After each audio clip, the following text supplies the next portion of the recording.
You've probably heard about Daniel in the lion's den, about how Daniel was a prophet of God, and because of his faith and because of his unwillingness to compromise that there is only one true God worthy of his worship, he was thrown into a den of lions. But God, being who God is, delivered him safely from the mouths of those lions.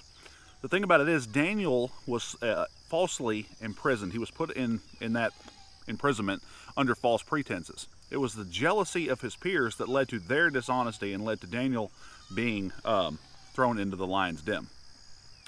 Let me read to you Daniel chapter 6. This is in the Old Testament.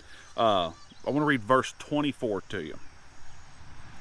And the king gave the command, and they brought those men who had accused Daniel, and they cast them into the den of lions, them, their children, and their wives. And the lions overpowered them and broke all their bones in pieces before they ever came to the bottom of the den. I want to say this, and I'm speaking specifically to men here, but this applies to everybody.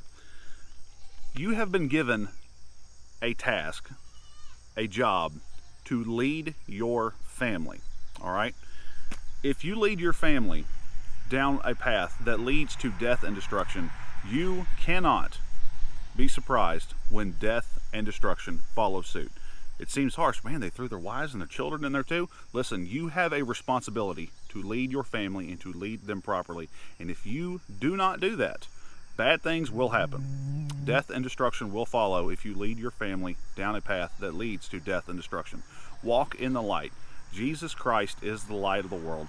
When we walk in him, we cannot walk in darkness. So follow Jesus.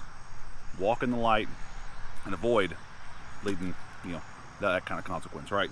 My name is Reagan. Thank you so much for being here, for being a part of what we do here on the Homestead.